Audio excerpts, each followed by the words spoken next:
आप सभी को राधे राधे। बोलो तुलसी मैया की जय। आज हम कार्तिक मास के छठे अध्याय की कथा करेंगे। नारद जी कहने लगे कि हे ब्राह्मण, कार्तिक मास के महात्म्य का विधि पूर्वक वर्णन कीजिए। तब ब्रह्मा जी कहने लगे कि हे नारद, तुम बड़े सज्जन पुरुष हो जो मनुष्य के हित के लिए ऐसे प्रश्न करते हो। अब मैं ऐसी कथा तुमसे कहता हूँ जिसके सुनने मात्र से पापों का नाश हो जाता है। हे नारद, सूत जी इस नैमिषारण्य तीर्थ में शौनिक ऋषियों से कहते हैं कि हे ऋषियों, साधुओं का सत्संग अति पवित्र होता है और संसार में पापों के भय को दूर कर देता है, ज्ञानियों को मोक्ष देता है, कामना वालों की कामना पूरी करता है। श्री गंगा जी पापों को नष्ट कर देती है, चंद्रमा ताप को दूर कर देता है, कल्प वृक्ष दीनता को नष्ट कर देता है, परंतु साधु समागम पाप ताप और दीनता तीनों को नष्ट कर देता है। इसका आगदाशरण भी मोक्ष देने वाला हो जाता है। इतनी वार्ता सुनकर ऋषि कहने लगे कि हे सूत जी, आप कृपा करके कार्तिक महत्व इतिहास तथा प्रसंग सहित सुनाइए। तब सूत जी कहने लगे कि हे ऋषियों, एक समय भगवान कृष्ण से कमल जैसे नेत्रों वाली श्री सत्यभामा जी कहने लगी कि मैं धन्य हूँ और मेरे माता पिता भी धन्य हैं, जिनके मेरे जैसी कन्या उत्पन्न हुई, जिसके पति आप भगवान हुए। आप 16,108 रानियों में सबसे अधिक मुझसे प्रेम करते हैं। जिस कल्प वृक्ष की पृथ्वी के लोग बात तक नहीं जानते, वह मेरे आंगन में लगा हुआ है। मैं आपसे एक बात पूछना चाहती हूँ। आशा है मेरे हित के लिए आप वह बात अवश्य बताने की कृपा करेंगे।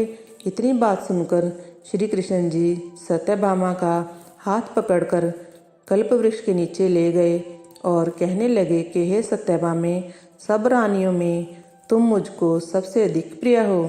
तुम्हारे स्नेहवश मैंने इंद्र से विरोध करके यह कल्प वृक्ष स्वर्ग से लाकर तुम्हारे आंगन में लगाया।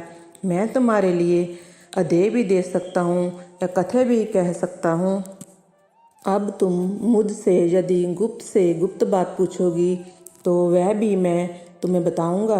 सत्यभामा कहने लगी कि हे स्वामिन, पहले जन्म में मैंने ऐसा कौन सा पुण्य कर्म किया था जिससे मैं आपकी अर्धांगिनी बनी और गरुड़ पर बैठकर आपके साथ इंद्रादि लोकों में भी जा सकती हूँ। पिछले जन्म में मैं कौन थी, किसकी कन्या थी, आप विस्तार पूर्वक बताएं। भगवान कृष्ण कहने लगे कि हे सत्यभामे, तुम विस्तार पूर्वक सुनो। मैं सब वृतांत विस्तार पूर्वक कहता हूँ। पहले सतयुग के अंत में मायापुर में अत्रि कुल में वेद तथा शास्त्रों को जानने वाला देव शर्मा नाम का एक ब्राह्मण रहता था। वह सूर्य का भक्त था तथा दिन रात अतिथियों की सेवा करता था। उसके कोई पुत्र नहीं था, परंतु बड़ी आयु में उसके एक कन्या उत्पन्न हुई जिसका नाम गुणवती था। देव शर्मा ने चंद्र नामक अपने एक शिष्य के साथ अपनी कन्या गुणवती का विवाह कर दिया। चंद्र पिता के समान उसकी सेवा करता। एक दिन देव शर्मा अपने दामाद के साथ लकड़ियाँ काटने के लिए हिमाचल के समीप गया। वन में इधर उधर घूमते हुए उन्होंने एक बड़ा महाभयंकर राक्षस देखा। उसको देख के वे दोनों भागने में असमर्थ हो गए और दोनों ही उस राक्षस के हाथों मारे गए। परंतु उस क्षेत्र के प्रभाव और अपने कर्मों के कारण हमारे बैकुंठ धाम को प्राप्त हुए, क्योंकि जैसे मेघ से बरसा हुआ जल सब नदियों द्वारा समुद्र में प्रवेश पा जाता है, वैसे ही गणेश जी, शिव जी, सूर्य, विष्णु, किसी भी देवता की उपासना की जाए हमको ही प्राप्त हो जाती है। उसी प्रकार वह दोनों सूर्य के भक्त हमारे दूतों द्वारा विमान में बैठकर हमारे लोक को प्राप्त हो गए। उन दोनों के मरने की खबर सुनकर गुणवती बड़ा विलाप करने लगी और पुकारने लगी कि हे पिता, हे पति, तुम्हारे बिना मेरा निर्वाह कैसे होगा? मैं किस प्रकार जीवित रह सकूंगी? तुम मुझे छोड़कर कहाँ चले गए? मेरे अन्न तथा भोजन का प्रबंध कैसे होगा?